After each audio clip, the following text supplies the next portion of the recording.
Hi everyone, welcome back to Dragon Image. Today we're having a look at the Godox AD600 Pro. Unlike other flash heads on the market, this flash head has a huge range of features while still keeping that robust build, which everybody wants in a professional flash head. Unlike other brands, this one is designed primarily as a battery-powered pack with the optional kind of AC power supply to allow you to use it in a studio. In saying that, we've got it set up here with the battery on. You can see it's this nice kind of little compact kind of thing here that very easily clicks to the back and has that beautiful form factor.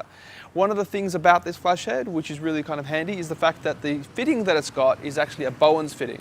So unlike other brands which have your own proprietary, where is that little latch? There it is. Unlike other brands which have their own proprietary kind of fittings, the Godox has the same kind of fittings as Bowens and a whole bunch of other universal kind of Chinese models, meaning you can get accessories for them quite easily. With that being said, this is the softbox that comes in the kit, which is quite a nice kind of multi-rimmed softbox, and you can see it being kind of used here. What we're going to do is we're actually going to get the 5D that I'm shooting this on, and we're going to put this trigger on there, and we'll take some photos and show you kind of how and how that kind of works and comes together. Okay, so you might be wondering why I'm outside. Well, one of the major features of this particular flash head is not only that it's actually portable with a battery pack, but it also does high-speed sync. So high-speed sync allows me to set my camera to shutter speeds higher than the camera's sync speed. The sync speed, if you're not familiar with it, is the kind of speed that the camera can be set up to, but still kind of expose the entire sensor to light at one moment.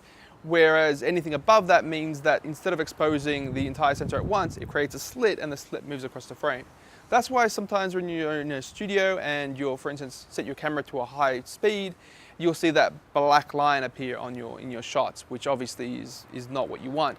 So the way around this is for a flash actually to fire at a slower rate at, for instance, 1/200th of a second, meaning that the sensor can get exposed for the entire photo. What this is great for though is the ability to kind of overpower sunlight and to get that background going darker and have a nice relationship and creating a balance between those. So let's take this trigger, let's grab the 5D and we'll get myself a model and we'll take a couple of photos. Okay, so in this image here you can see that we've balanced the flash to match the available light.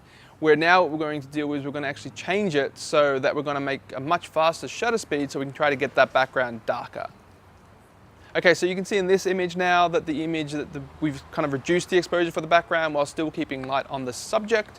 And this is one of the great advantages of high-speed sync, this ability to be able to balance the two and actually come up with some more creative shots. So it doesn't matter where you're shooting, but you can still get those awesome kind of looking shots.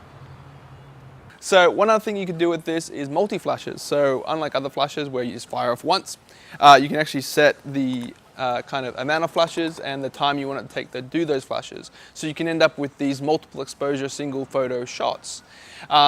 These just allow you to, for instance, if you wanted to track a motion, for instance, like a golfer hitting a golf ball or a dancer jumping in the air, or you've probably seen the snowboard-esque similar kind of photos out there.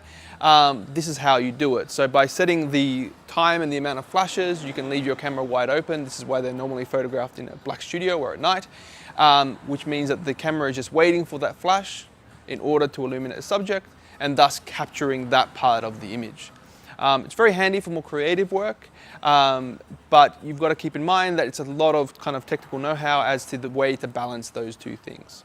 The other thing you can do is a rear curtain flash. So what this means is that normally what happens is when I take a photo, the flash goes off when I press the button right at the beginning of the exposure.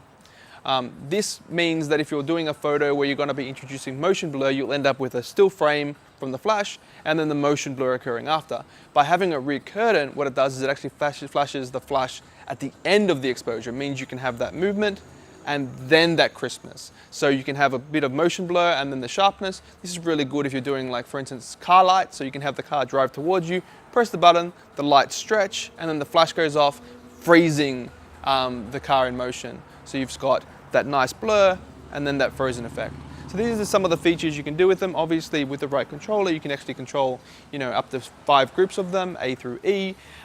You do have kind of most of the controls here on these control panel here, but with the controller, you can do it all wirelessly. So there you have it. So if you're interested in any Godox flash heads or just want to have a look at the kit or muck around, you can always visit your local Dragon Image. Thanks.